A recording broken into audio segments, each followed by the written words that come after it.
ഇന്ന് ഞാനിവിടെ ചെയ്യാൻ പോകുന്നത് ഒരു അച്ചാറാണ്. ഒരു വെറൈറ്റി അച്ചാർ, ആനപ്പുളിഞ്ചി എന്ന് നമ്മുടെ തിരുവനന്തപുരത്ത് പറയാറുണ്ട്. ആനപ്പുളിഞ്ചി ഇത് നമ്മൾ വിദേശ രാജ്യങ്ങളിൽ സ്റ്റാർ ഫ്രൂട്ട്, ഇതിനെയാണ് ഞാൻ അച്ചാറിടുന്നത്. ഇത് ഇച്ചിരി പച്ചയാണ് കേട്ടോ. ഇത് നമുക്ക് കൊളസ്ട്രോളിനെ അടിച്ച് പഞ്ചസാര ഒന്ന് ചേർത്ത് ഒരു പുളിയാണ്, നല്ല പുളിയാണ്. അപ്പോൾ കുറച്ച് പഞ്ചസാര ആഡ് ചെയ്യുമ്പോൾ ഇതിൽ ഒരു നമുക്ക് കുടിക്കാനുള്ള ഒരു നല്ലൊരു ഫ്ലേവർ വരും. ഇതിനകത്ത് ചെറിയ കുരു ഉണ്ട് കേട്ടോ. ആ കുരു ഇരുന്നെന്ന് പറഞ്ഞ് പ്രശ്നമൊന്നുമില്ല, വേണമെങ്കിൽ കുരു കളയാം. ഇല്ലെങ്കിൽ ഇങ്ങനെ ഇരുന്നെന്ന് പറഞ്ഞ് കുഴപ്പമൊന്നുമില്ല.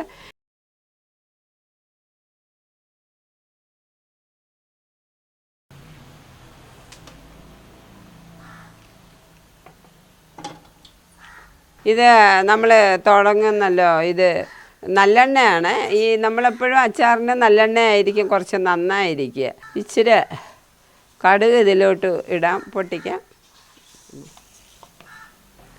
കടുക് പൊട്ടിട്ട് ഇത് നമുക്ക് ആഡ് ചെയ്യാം. ഇത് രണ്ട് ടൈപ്പും ഉണ്ട് കേട്ടോ, പഴുത്തതും ഉണ്ട്, കുറച്ച് പച്ചയും ഉണ്ട്.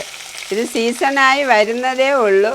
അപ്പോൾ ആദ്യം കുറച്ച് പച്ച നമുക്ക് ആദ്യം ഇട്ട് ഒന്ന് ഒരു ഇതായ ശേഷം പിന്നെ ഈ പഴുത്തത് മുകളിലോട്ട് ഇട്ട് കൊടുക്കാം. ഇതിനകത്ത് തന്നെ ഒരു പുളിരസം ഞാൻ പറഞ്ഞല്ലോ, ഒരു ഈർപ്പമൊക്കെ ഉണ്ട്. അപ്പോൾ ഇത് കുറച്ച് ഒരു സമയം നമുക്ക് വേണ്ടി വരും, ഒരു അല്പം ഒന്ന് വാടി വരാൻ, പെട്ടെന്ന് അത് വാടി വരും. പക്ഷേ ഇതിന് വിദേശ രാജ്യങ്ങളിൽ നല്ല മാർക്കറ്റാണ് കേട്ടോ. ഇതിന് കാനഡയിലും അമേരിക്കയിലും ഒക്കെ $5-6 കൊടുത്താണ് ഒരെണ്ണം മേടിക്കുക. ആ പുളിരസം ഇപ്പോൾ ഇതിൽ തന്നെ കുറച്ച് വെള്ളം പോലെ കണ്ടോ, നമുക്കത് നോക്കിയാൽ അറിയാൻ പറ്റും. ഇത് വാടി വരുമ്പോൾ എല്ലാം ആ മഞ്ഞയും പച്ച കളറും എല്ലാം ഒരേ രീതിയിൽ തന്നെ വരുന്നുണ്ട്. അത് വാടുമ്പോഴത്തേക്ക് എല്ലാം അങ്ങനെ വരും. അതുകൊണ്ടാണ് ഞാൻ നേരത്തെ വെളുത്തുള്ളി അതിൽ ആഡ് ചെയ്യാത്തത്. ഇത് കണ്ടായിരുന്നു, അതിൻ്റെ ക്വാണ്ടിറ്റി ഒന്ന് കുറഞ്ഞു വന്നു. നമ്മൾ നേരത്തെ അത് അരിഞ്ഞു വെച്ചപ്പോൾ ഒത്തിരി ഉണ്ടായിരുന്നു, ഇപ്പോൾ അതിൻ്റെ ക്വാണ്ടിറ്റി ഒന്ന് കുറഞ്ഞിട്ടുണ്ട്. ആദ്യം കുറച്ച് ഉപ്പ് ചേർക്കാം, ആവശ്യത്തിന് മാത്രം നമുക്ക് നോക്കിയിട്ട് ഇനി വേണമെങ്കിൽ. ഞാൻ നേരത്തെ ഇതിൽ വെളുത്തുള്ളി ചേർത്തില്ലായിരുന്നു, എന്തെന്നറിയോ, കാരണം അതിൽ കുറേ സമയം പിടിക്കും. അപ്പോൾ ഈ വെളുത്തുള്ളിയൊക്കെ ഇതിൽ ഇരുന്ന് ഈ പുളിരസം എല്ലാം കൂടെ ആകുമ്പോൾ വേറൊരു നല്ല ഒരിതിൽ വരും. നമുക്ക് ഇനി ആവശ്യമുള്ള ഇൻഗ്രീഡിയൻസ് ഓരോന്നായിട്ട് ചേർക്കാം. കുറച്ച് മുളക് പൊടി ചേർക്കാം, കാരണം ഇതെല്ലാം കൂടെ മിക്സ് ആകുമ്പോൾ തന്നെ ഇതിൽ ആ പുളിരസവും ആ എണ്ണയും ഒക്കെ കൂടെ ആകുമ്പോൾ ഇതിൽ നല്ല ഒരിതായിട്ട് വരുന്നുണ്ട്. പിന്നെ നമ്മൾ സാധാ അച്ചാർ പോലെ തന്നെയാണ് ഇത്. എത്രത്തോളം വെന്ത് ഇങ്ങനെ വരുമോ അതിനനുസരിച്ച് ഇതിങ്ങനെ കുറഞ്ഞ് ഇതിൻ്റെ ക്വാണ്ടിറ്റി ഒന്ന് കുറഞ്ഞ് വരും. ഇനി കുറച്ച് ഉലുവാപ്പൊടി, ലേശം ഉലുവാപ്പൊടി ചേർക്കാം.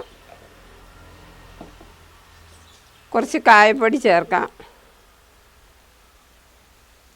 അപ്പോൾ വീട്ടിൽ ഈ അച്ചാറൊക്കെ നമുക്ക് പെട്ടെന്ന് ചെയ്യാവുന്നുള്ളതേ ഉള്ളൂ, ചുമ്മാ ഷോപ്പിൽ നിന്നൊക്കെ മേടിച്ച് അങ്ങനെ വേണ്ട.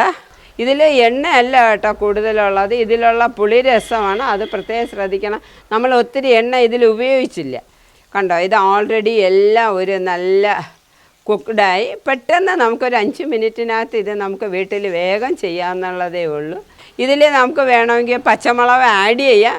ഇനി ലേശം അത് ചീത്തയായി പോകാതിരിക്കാൻ ലേശം വിനീഗർ മതി. നിങ്ങൾക്കൊക്കെ ഉപയോഗിക്കണം. വളരെ സ്പൈസി അല്ലാതെയാണ് ഞാനിത് ചെയ്തിരിക്കുന്നത്. അതുകൊണ്ട് ഞാനിതിൽ മുളക്, കാന്താരി മുളക് ചേർത്തിട്ടില്ല, അല്ലെങ്കിൽ മറ്റേ മുളക് ചേർത്തിട്ടില്ല.